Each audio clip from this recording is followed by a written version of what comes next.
I'm back in the Eastern Sierra to experience autumn and do my best at capturing images that feel like honest and engaging portrayals of this special landscape. Bishop Creek is lined by aspen groves that transform from lush green to vivid yellow and orange hues. It happens every year, and yet each time it still feels a bit magical. I enjoy exploring the banks of the narrow stream, eager to completely immerse myself in the sights and sounds of this environment. The rush of the moving water is enticing. Moving through layers of fall color awakens the senses.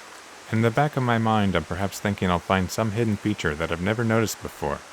It's easy to get drawn into this endless search for what lies beyond the next bend. And yet, as much as I enjoy exploring the twisting and meandering terrain, I'm beginning to realize that backing up and gaining some distance is likely to result in better images. It's only taken 10 years or so to figure this out. It feels good to ease into that familiar process of searching for compositions among the chaos, and I fire off a first image.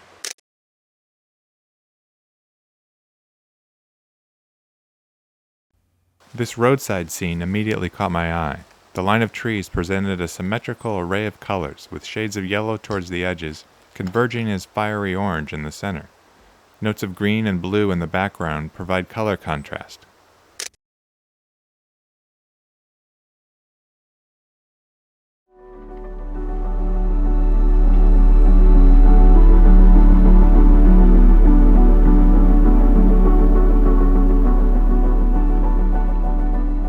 After an all-too-brief visit to the Bishop Creek area, it was back home for a week of work and then off to the mountains again. The Eastern Sierra region is one of my favorite places any time of year, but for a brief period in October, it truly feels like heaven on earth.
I seem to always get up earlier than I need to, but I prefer not to rush.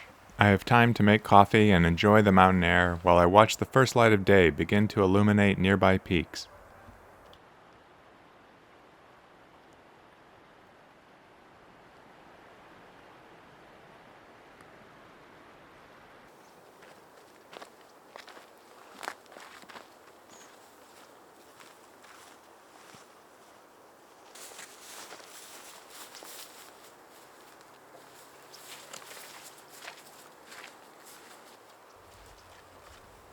This dense grouping of trees and brush is one of the first things to catch my attention. There was something slightly mysterious about the scene, with the brush separating just enough to reveal an opening to a curtain of aspen trees beyond, almost like a hidden doorway.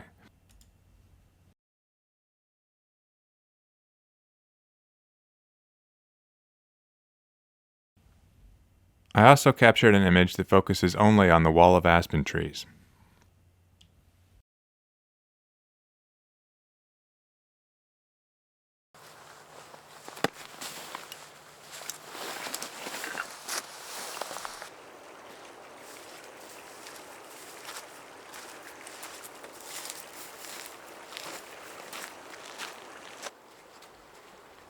I continue exploring along the side of the creek, but I again find that I'm better off backing away into nearby clearings where I have a wider view of the surroundings.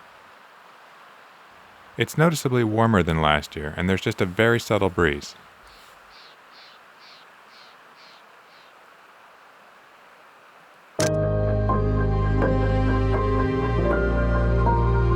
This solitary aspen stood out among a darker background of surrounding pine trees.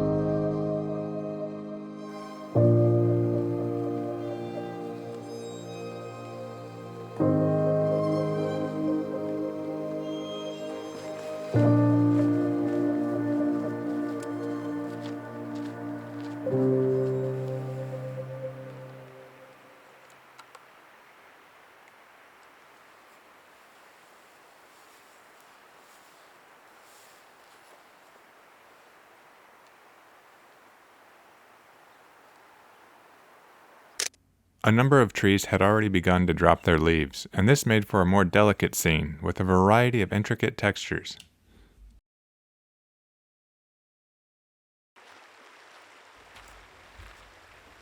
Across the stream from this clearing is a grove of aspen trees that looks great every year, and I feel like I should be able to find an image here. The issue is that the aspens share this space with a number of pine trees that are growing larger every year. I can't seem to make the combination work. I try multiple angles and focal lengths with no real success before finally moving on.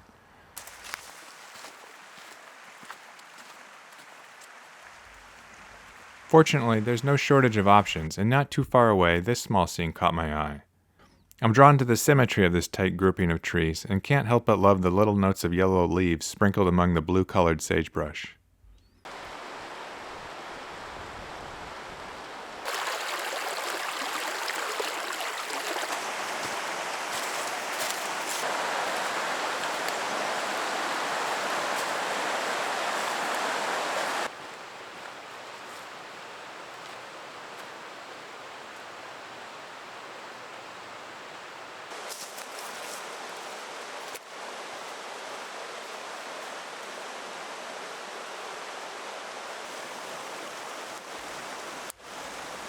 I find myself falling back into old habits and caving to impulse as I make my way down to a section of the creek that carves through a small ravine. I know that I've been to this same spot in years past and went through the exact same precarious task of setting up so that I'm basically positioned in the stream. A wide-angle lens focused on a foreground of rushing water.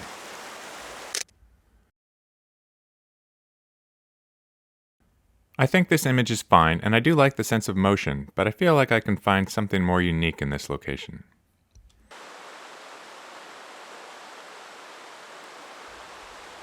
Eventually I move to a perch above the ravine, and find that it offers a more interesting perspective.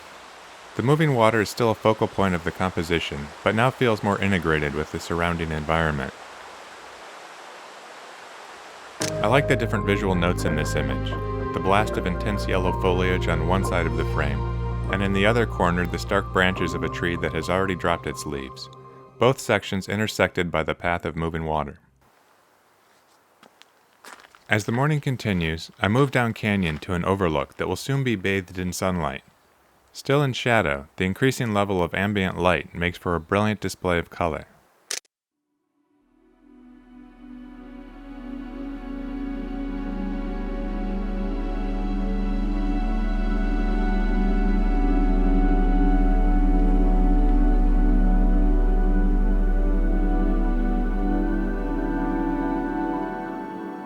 As the sun rises above the surrounding peaks, the light starts to change very quickly. The transition from ambient to direct light can offer wonderful conditions, but I feel like I'm racing to keep up with it. In this image, I like how the branches and remaining leaves appear charged and animated by the first light of day. Whether it's the light changing minute by minute or trees changing color over the course of a few weeks, surely it's the temporal nature of these conditions that make it appealing. As a photographer, the goal is to capture a sense of these transitions in a static, two-dimensional image. Easier said than done, but it's the challenge that makes it interesting. If I'm lucky, I'll be back here doing the exact same thing next fall. For now, it's time to head home.